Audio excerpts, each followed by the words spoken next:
Olá, bom dia! Está começando o ESB Rural, aquele programa que você sabe, leva até sua casa tudo que há de melhor no campo produtivo de Vitória da Conquista e região.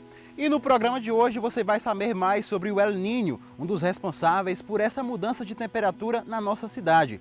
Tem também uma reportagem sobre barragens artificiais. E eu fui conhecer a vida, a rotina e o trabalho de pessoas que vivem em assentamentos rurais. Você sabe, o ESB Rural começa agora e você é o nosso convidado.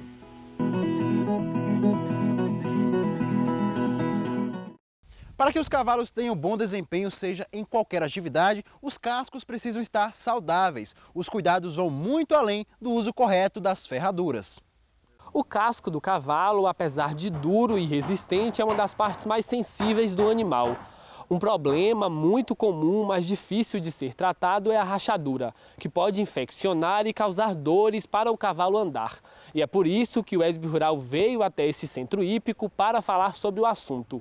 Mas antes de abordar este tema, é preciso entender a importância do casco para a saúde do animal. Segundo este médico veterinário, é ele quem absorve o impacto de todos os movimentos do cavalo. De algum tempo para cá, nós começamos a perceber que a parte mais importante de um cavalo é justamente o casco, porque a sua saúde começa por aí. Não adianta ter um animal muito bonito e ele não poder fazer aquilo que foi proposto para ele, que é viajar, cavalgar, puxar uma tração, puxar uma carroça. Enfim, a saúde do cavalo começa pelo casco. É por isso que qualquer dano nessa região causa muita dor de cabeça. Chico, criador de cavalos há mais de 10 anos, sabe bem o que é isso. Mas, segundo ele, a rotina diária de cuidados evita que um pequeno problema no casco vire um problemão. Você, quando se profissionaliza para cuidar de cavalo, você tem que ter um profissional da área, né? E o profissional da área de cavalos é um veterinário. Você não pode dar, quando você tem que cuidar de cavalos, que geralmente são cavalos de alto valor, cavalos que custam muito caro, você não pode brincar em serviço. Então você tem que ter um veterinário, tem que ter um profissional lhe dando assistência a todo momento e tem que ter profissionais da área, como treinadores, como casqueadores, né, como até mesmo os tratadores, né, que já têm uma orientação melhor dos próprios veterinários para que eles possam exercer o seu trabalho. Mesmo com tantos cuidados, vez ou outra, alguns machucados podem aparecer. E o mais comum é mesmo a rachadura. É nesta hora que o profissional entra em cena, já que ela pode ser sintoma de algumas doenças. Na sola do casco, nós temos ainda algumas estruturas que são muito importantes, que é a ranilha.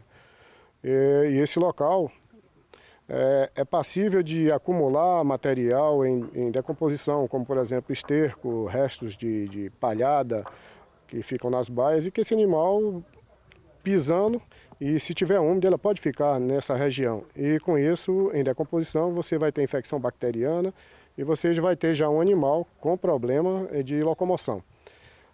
Quando a gente fala em rachaduras, nós devemos pensar primeiro na saúde do casco. Então, é um casco que tem uma capa córnea resistente ou é um animal que tem uma capa córnea frágil? Então, tudo isso pode ser avaliado através de exames clínicos, onde a gente determina ou a gente predispõe a dizer para o proprietário, ó, cuidado com esse animal, porque ele pode vir a ter rachaduras no casco. Existe uma doença grave, mais grave até que a própria broca no casco do cavalo, que é a laminite, né? A laminite, ela é uma doença que pode levar até o próprio cavalo a óbito, se ele não tiver um tratamento muito bom. Graças a Deus, aqui no nosso centro hípico, a gente tem uma atenção maior com os cavalos e a própria higiene do cavalo leva a ele não ter basicamente esses problemas, porque a gente tem um cavalo preso numa baia, a maioria desses cavalos são presos na baia, nós não temos praticamente cavalos soltos, só algumas éguas, e essas doenças elas não acontecem com tanta frequência, até mesmo pela própria higiene que você tem que ter com o cavalo preso. A partir do momento que você tira o seu cavalo da natureza, do habitat dele, que é a natureza, que você prende ele em 4 paredes, né, em 4 metros quadrados, você tira ele de buscar todos os nutrientes necessários que ele acha na natureza. Então a gente tem que dar tudo isso. Você tem que dar uma cama muito boa, que é com pó de serra ou com a maravalha que chamam, e tem que estar constantemente limpando, tirando fezes, tirando urina. Então, basicamente, nesse tipo de tratamento, a gente não tem muito esse problema. Mas são problemas que periodicamente vêm a acontecer, e quando isso acontece, nós temos os tratadores, os treinadores, e por trás deles orientando os veterinários, que é, sem sombra de dúvidas, o mais importante em um centro hípico. É você ter um profissional que estudou para isso, um profissional que se formou, que dedicou toda a sua vida e que tem um conhecimento científico. Esse que é o importante. Ainda segundo o veterinário, o principal sinal dado pelo cavalo é quando ele começa a mancar. E para tratar este problema é preciso ter paciência, já que o casco demora até 6 meses para crescer totalmente. Outra alternativa é o uso de ferraduras ortopédicas. As ferraduras são estruturas de suporte, equipamentos de suporte que a gente dá para esses animais. Vai depender do tipo de atividade que esse animal tem. Se a gente pensar num animal que está puxando uma carroça dentro de uma cidade, o piso que ele trabalha é asfalto, é chão, é pedra. Então, esse animal merece um sapato mais alto. Então, a gente tem ferraduras com vários rompantes relacionados à altura, como se fosse um salto, para que você evite o maior contato desse casco com o solo. Existem animais que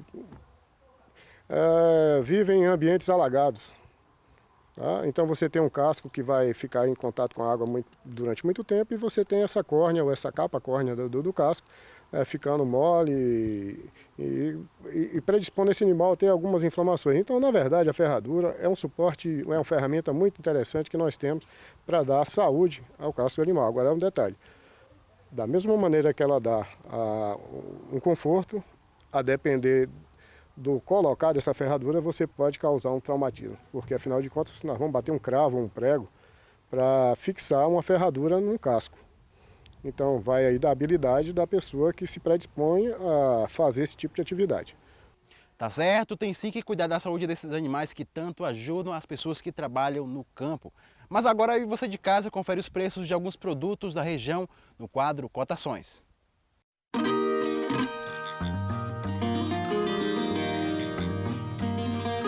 O café despolpado em Vitória da Conquista está custando R$ 530 esta semana. A mesma quantidade do café bebida dura custa R$ 430 e o tipo Rio está sendo vendido por R$ 335. A arroba do boi gordo fecha a semana com média de preço de R$ 145 em Jequié e R$ 145 também em Tapetinga. O litro do leite está sendo vendido a 85 centavos em Tapetinga e R$ 1,15 em Vitória da Conquista. A arroba da carne de cabra está custando R$ 180 em Jequié. Agora a fruticultura. O quilo da manga está saindo a R$ 1,73 em Juazeiro. Já a caixa da goiaba com 20 quilos sai a R$ 27,50 também em Juazeiro.